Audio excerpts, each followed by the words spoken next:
M.Ed entrance examination Jamia Millia Islamia. तो जामिया मिलिया इस्लामिया में BEd faculty के अंदर जितने भी कोर्स हैं उनकी डिमांड बहुत ज़्यादा रहती है। बहुत सस्ते कोर्स होते हैं, 7-8 हज़ार रुपये साल की फ़ी लगती है। और आप जानते हो कि एम.एड तो 1 ही साल का, तो 7 हज़ार में आपका काम हो जाएगा।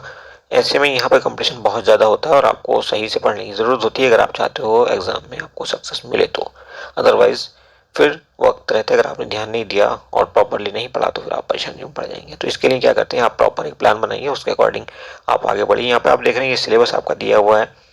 यहाँ पे जो मेजर टॉपिक्स हैं वो आपके चाइल्ड साइकोलॉजी और दूसरी जो बीएड में आपको पढ़ा होगा वो सब चीज़ें आएंगी। इसके अलावा तमाम पॉलिसीज जो बीएड से रिलेटेड, एजुकेशन से रिलेटेड इंडिया में बनी है पिछले 250-300 साल के अंदर अंग्रेजों के वक्त से आज तक, उन सबको आप अच्छे से देख लीजिए। करंट एजुकेशन अफेयर, एजुकेशन से रिलेटेड कौन कौन से अमेंडमेंट वगैरह हुए हैं, एजुकेशन में कौन कौन से आर्टिकल रिलेटेड हैं वगैरह वगैरह, ये सब चीज़ें आप देख लीजिए।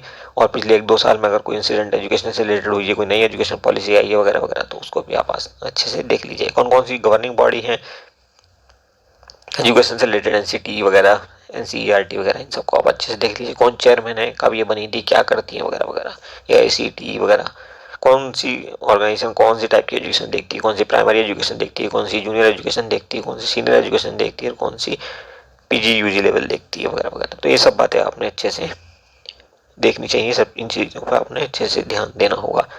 ओके, अब हम बात कर लेते हैं और पॉइंट्स पे। ये सभी पॉइंट हैं जिन पर हम आज आपसे डिस्कशन करने वाले हैं। यहाँ पे सीट्स ज़्यादा नहीं होती, 30 सीट्स हैं, तो आप समझ लीजिए कितना ज़्यादा कंपटीशन यहाँ पे होता है। सिलेबस की अगर हम बात करें तो अभी हमने आपके साथ सिलेबस को डिस्कस कर लिया, इसके अलावा और कुछ सिलेबस यहाँ पे स्पेसिफाइड नहीं है। तो मेजर टॉपिक्स आपको पता है कि करंट एजुकेशन अफेयर्स पे आपने अच्छे से तैयारी करनी है, एजुकेशन की हिस्ट्री आपने बहुत अच्छे से तैयार करनी है, चाइल्ड साइकोलॉजी वगैरह जो आपने बीएड में पढ़ी है वो साइकोलॉजी रिलेटेड टॉपिक्स आपने अच्छे से पढ़ने हैं, और टीचिंग एप्टीट्यूड भी आपने अच्छे से पढ़ना है। इसके अलावा कुछ सवाल आते हैं, 5-7 सवाल तक भी स्टैटिस्टिक्स के जो बेसिक सवाल होते हैं वो पूछे जाते हैं। मीन मोड पे कोई न्यूमेरिकल आ सकता है, इनका आपसे रिलेशनशिप पूछा जा सकता है, फॉर्मूले पूछे जा सकते हैं वगैरह वगैरह। जो बेसिक स्टैटिस्टिक्स है वो भी आप अच्छे से तैयार कर लेना। और स्टैटिस्टिक्स की बुक्स अगर आप कहें तो स्टैटिस्टिक्स पढ़ने के लिए आपको जो 10th क्लास की बुक है, आई थिंक 9th या 10th में ये स्टैटिस्टिक्स है, मुझे भी एग्जैक्ट याद नहीं आ रहा, तो वो एनसीईआरटी से आप पढ़ लेना, 100% आपका सिलेबस वहाँ पे कवर हो जाएगा।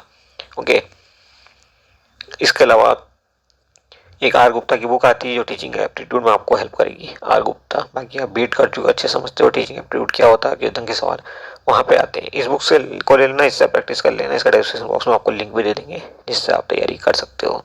ओके, तो ये टीचिंग एप्टीट्यूड आपका कवर कर लेगी। और जहाँ तक टीचिंग का जो करंट अफेयर है टीचिंग रिलेटेड, वो आप अच्छे से देख लेना, उन पे आप नोट्स तैयार कर लेना। एजुकेशन की हिस्ट्री से रिलेटेड जितने भी कमीशन वगैरह बने, जितनी भी पॉलिसीज आई हैं एजुकेशन रिलेटेड अंग्रेजों के वक्त से आज तक, जो कॉलेज बने हैं मेजर कॉलेज जैसे sir fort William college Calcutta, या और कहीं यूनिवर्सिटीज़ वगैरह बनी है शुरू में, उन सबको अच्छे से आप तैयार कर लेना। कब कब कहाँ कहाँ यूनिवर्सिटीज़ बनी है, जैसे इलाहाबाद यूनिवर्सिटी कब बनी है, सबसे पहले यूनिवर्सिटी कहाँ पे बनी है हमारी वगैरह वगैरह, ये सब आप पढ़ लेना अच्छे से। जितने भी कमीशन बैठे हैं एजुकेशन पे उनको अच्छे से तैयार कर लेना, किस कमीशन ने क्या रिकमेंडेशन दी है, कौन से लेवल के एजुकेशन के लिए दी है वगैरह वगैरह, किस सन में आया, ये सब बहुत इंपॉर्टेंट सवाल हैं आपके लिए। तो इन पॉइंट्स पे, 2 पॉइंट्स पे, एजुकेशन अफेयर और एजुकेशन हिस्ट्री, इन दोनों पे आप जो है नोट्स बना लेना, 200-300 सवाल इसमें तैयार कर लेना अच्छे से।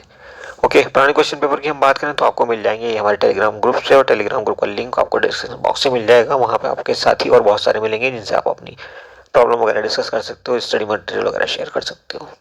नेगेटिव मार्किंग की अगर हम बात करें तो नेगेटिव मार्किंग को आपको बड़ा कॉशियसली हैंडल करना है आपने। हम बता देते हैं आपको कि नेगेटिव मार्किंग के लिए आपको, अगर सपोज आउट ऑफ 100 आपने 40 सवाल पहले कर दिए, तो इन सबको आप जो है, जो इनके साथ आपको श्योरिटी है कि ये सवाल हमारे बिल्कुल सही हैं, उनको आप मूवमेंट शीट में पहले मार्क कर दें। उसके बाद बचते हैं आपके 60 सवाल। तो 60 सवालों को आपको जिस ढंग से हैंडल करेंगे, 60 में से वो सवाल देखेंगे जिनके 2 ऑप्शन आपको पता है कि आपका आंसर वो नहीं है। सपोज किसी सवाल में आपको ए पता है, ये आपका आंसर नहीं है, बी सी में आपको सी पता है कि ये आपका आंसर नहीं हो सकता, और डी पे आपको डाउट है और बी पे आपको डाउट है। तो इन दोनों में देखिए कौन ज़्यादा सही आंसर लग रहा है आपको, वही टिक कर दीजिए। सबको किसी सवाल में हमें लगता है बी सही है तो हम बी टिक कर देंगे, किसी में लगता है सी सही, डी सही है तो डी टिक कर देंगे। ऐसे ही हर सवाल को देखेंगे आप। और अगर आप ऐसे 20 सवाल भी ढूंढ पाए आउट ऑफ 60 छूटे हुए 60 सवालों में से, तो आप समझिए कि 20 सवालों में से 17-18 आपके सही हो जाएंगे। अगर 17 भी सही हुए तो 17 नंबर आपको यहाँ पे मिल जाएंगे। लेकिन 3 अगर गलत हो गए तो उनके नंबर कटेंगे, यानी कि 0.75 आपका यहाँ पे कट जाएगा। तो ओवरऑल 40 + 16 यानी कि 56 पॉइंट समथिंग 55-56 नंबर आपके आ जाएंगे, जहाँ के आपके 40 आने वाले थे 15 नंबर आपके बढ़ गए। तो ऐसे करके आप नेगेटिव मार्किंग हैंडल करना।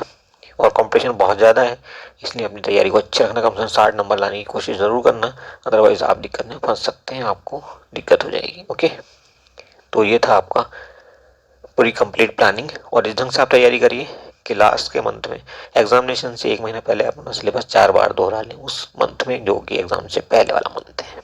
Okay, that's all in this video. Hope कि आपका एग्जाम 100% क्लियर हो जाएगा। Thank you for watching.